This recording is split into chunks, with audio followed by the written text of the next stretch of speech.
یا غمی آئے ان کی دل کی جو کیفیت ہوتی ہے نا وہ سیم ہوتی ہے.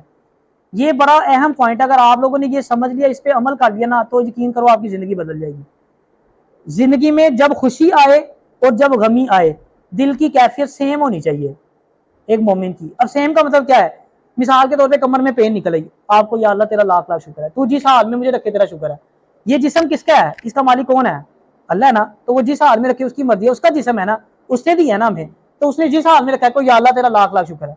اگلے دن کمر میں پین ٹھیک ہو گئی ہے، یا اللہ تیرا لاکھ لاکھ شکر ہے. کیفیت کیا ہے؟ سیم ہے. یہ نہیں کہ جب بعض لوگ دیکھو آپ کو خوشی کوئی ملتی ہے نا، جیسے جاب لگ گئی مثال کے طور پہ، اللہ کا بڑا شکر کیا، یا اللہ تیرا بڑا لاکھ لاکھ شکر ہے. اب جاب والوں نے نکال دیا تو گلے شکوے اللہ سے شروع کر دیے. یہ نہیں، دل کی کیفیت سیم ہونی چاہیے. خوشی ملی ہے تو بھی یا اللہ تیرا لاکھ لاکھ شکر ہے، غمی ملی ہے تو بھی یا اللہ تیرا لاکھ لاکھ شکر ہے. جس کی یہ سیم کیفیت ہے نا وہ بندہ بڑا خوش نصیب ہے. حضرت اچھا، اور ایک اور چیز یہ جو ہے نا کہ اللہ کے احکامات پہ راضی رہنا، راضی رہنے کی دو صورتیں ہیں. ایک صورت تو یہ ہوتی ہے کہ بندے کا اللہ سے راضی رہنا، اور ایک ہوتا ہے کہ اللہ کا بندے سے راضی رہنا. اللہ کا اپنے بندے سے راضی ہونے کا مطلب یہ ہے کہ اللہ تعالیٰ اسے ثواب، نعمت اور کرامت عطا کرے. اور بندے کا اللہ سے راضی رہنے کا مقصد یہ ہے کہ مطلب یہ ہے کہ وہ اللہ کے فیصلوں پہ راضی رہے. جیسے میں نے آپ کو چند مثالیں دی ہیں، یعنی مصیبت آئی ہے تو بھی اللہ کا شکر ادا کرے، خوشی آئی ہے تو بھی اللہ کا شکر ادا کرے.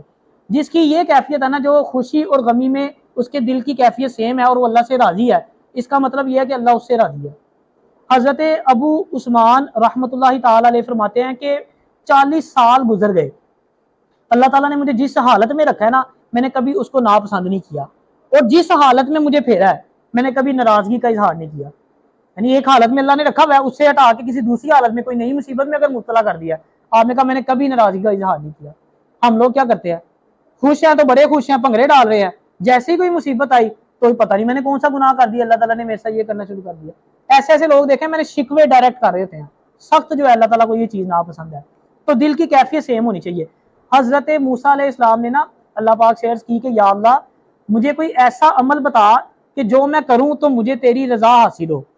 تو اللہ پاک نے ارشاد فرمایا کہ موسیٰ یہ تیری قوت برداشت سے باہر ہے. تو حضرت موسیٰ علیہ السلام یہ سن کے نا روتے ہوئے سجدے میں چلے گئے. تو وہی نازل ہوئی، اللہ پاک نے فرمایا کہ موسیٰ میری رضا تیرے اندر ہے، تجھے چاہیے کہ تو میری قضا پر راضی رہے.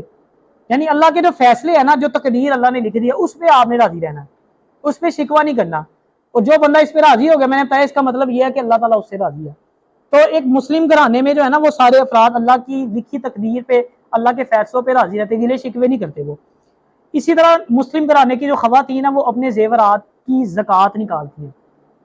نبی علیہ الصلوۃ والسلام کی خدمت میں نا 2 عورتیں حاضر ہوئی، ان دونوں نے نا سونے کے کنگن پہنے ہوئے تھے.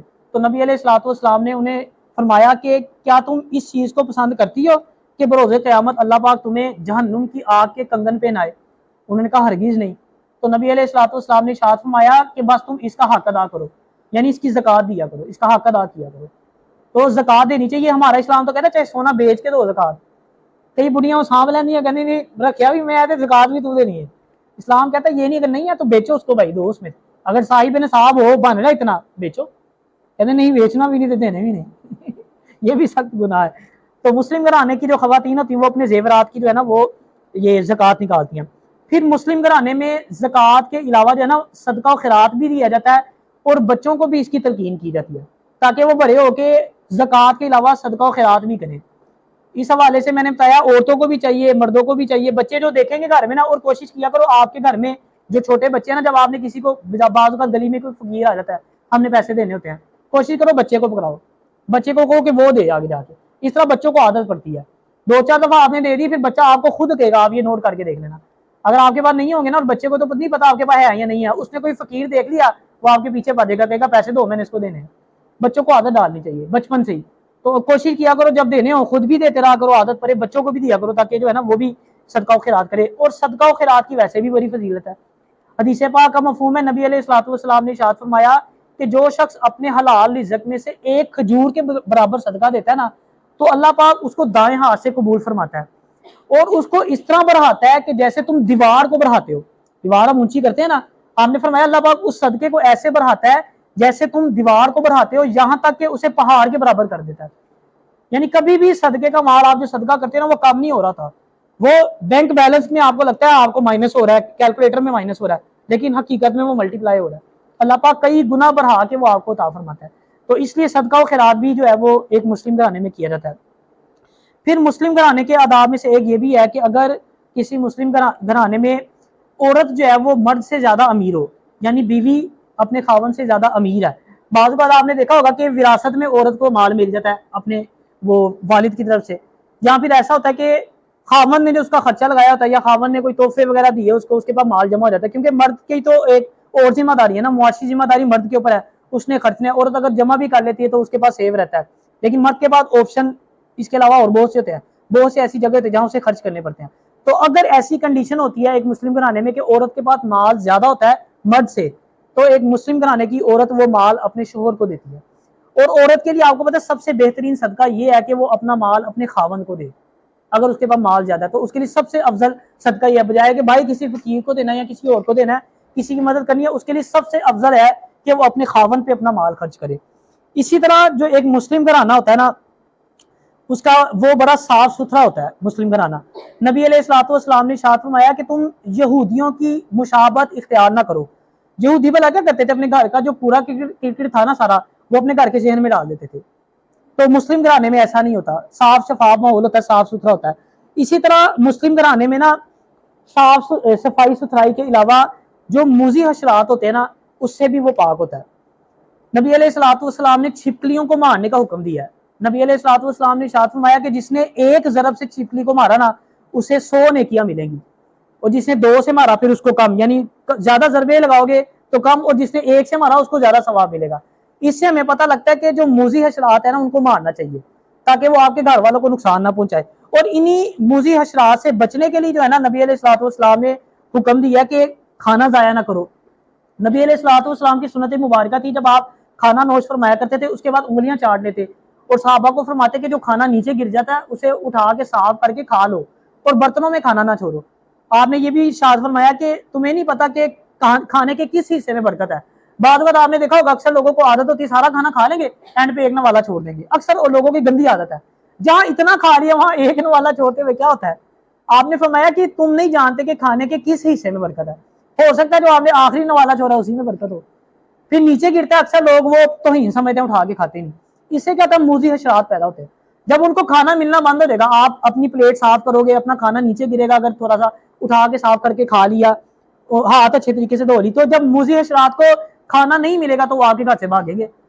جب آپ خود روٹیاں ڈالو گے ان کو تو پھر انہوں نے آنا ہی ہے. تو نبی علیہ الصلوۃ والسلام نے فرمایا کہ جو کھانا نیچے گرتا ہے اسے اٹھا کے کھا لو، شیطان کے لیے نہ چھوڑو. شیطان بھی کھاتا ہے آپ کو پتہ ہے، اس لیے جو ہے وہ برتن صاف کرنے چاہیے، نیچے گر گیا اس کو اٹھا کے کھانا چاہیے. ہر اس کام سے بچے جس سے موذی حشرات کی پیداوار آپ کے گھر میں زیادہ ہو، ان کو مارنے کا حکم ہے. اسی طرح جو ہے وہ ایک جو مسلم گھرانہ ہوتا ہے وہاں کاموں کی نا منصفانہ تقسیم ہوتی ہے. اکثر گھروں میں آپ دیکھ لیں، یہ ہمارے یہاں پہ خاص طور پہ پاکستان میں، انڈیا میں یہ رواج ہے کہ بہو گھر آتی ہے نا تو اس کو نوکر سمجھ لیتے ہیں. وہ بہو کا مطلب ہی یہ لیتا ہے کہ کام والی آ گئی ہے، سارے گھر کا کام اس کو دے دیا جاتا ہے. ٹھیک ہے نا، وہ ساس کا کام بھی کر رہی ہے، سسر کا کام بھی کر رہی ہے، اپنے خاون کو بھی دیکھ رہی ہے، اگر کوارے وہ دیور ہیں ان کو بھی دیکھ رہی ہے، وہ جیسے گھر کی ملازمت ہم نے رکھی ہوئی ہے. تو یہ زیادتی ہے بہت زیادہ. حضرت علی رضی اللہ، اچھا اور یہ میں نے دیکھا اکثر گھروں میں نا بڑے ایسے چوڑے ہو کے مثال دیتے ہیں کہ نبی علیہ الصلوۃ والسلام کی بیٹی بھی تو کام کیا کرتی تھی، حضرت بی بی فاطمہ الزہرا رضی اللہ تعالیٰ، نبی کام کرانا ہے دے دو وہ تو مسالہ دینے نے. تو وہ یہ نہیں دیکھتے کہ حضرت علی رضی اللہ تعالیٰ عنہ نے کام تقسیم کیا ہوا تھا، یہ نہیں بتاتے. یہ کہی جاتے ہیں کہ نبی علیہ الصلوۃ والسلام کی بیٹی بھی تو کیا کرتی تھی لیکن کام تقسیم تھا. آپ رضی اللہ تعالیٰ عنہ اپنے والدہ سے فرماتے تھے کہ میری بیوی جو ہے وہ پانی بھر کے لائے گی اور باقی دیگر معاملہ دیکھے گی، اور والدہ جو ہے وہ آپ نے کیا کرنا ہے گھر کے اندر کے کام دیکھنے، نہیں آٹا پیسنا ہے. تو منصفانہ تقسیم ہوتی تھی، یہ نہیں کہ سارے کام عورت پہ ڈال دیے. جس گھر میں منصفانہ تقسیم ہوگی وہاں لڑائی جھگڑے بھی کم ہوں گے، انصاف قائم ہوگا اور گھر کا ماحول بھی اچھا رہے گا. تو ایک مسلم گھرانے کے آداب میں سے یہ ہے کہ وہاں پہ کام کی منصفانہ تقسیم ہوتی ہے، کسی پہ سارا بوجھ ایک بندے کے اوپر نہیں ڈال دیا جاتا. اسی طرح جو ایک مسلم گھرانہ ہوتا ہے وہ تقوی کی بنیاد پہ قائم ہوتا ہے. وہاں پہ حرام سے بچنے کی تلقین کی جاتی ہے. اکثر عورتیں ہوتی ہیں نا ان کو عادت ہوتی ہے جن کا ماحول نہیں گھر کا صحیح ہوتا، مسلم گھرانہ نہیں ہوتا جو، وہاں پہ آپ دیکھیں عورت کہتی ہے کہ بھائی مینوں نواں سوٹ چاہیے جتوں مرضی لے کے آؤ، پیسے سان نہیں پتا، میں پیسے اینا خرچہ میں مہینے کا چاہیے جتوں مرضی لے کے آؤ. اب مرد چاہے حرام کمائے، جا کے رشوت لے دفتر میں جا کے جو مرضی کرے، وہ کہتے تیری سیکھ ہے. لیکن جو ایک مسلم گھرانہ ہوتا ہے وہاں ایسا نہیں ہوتا.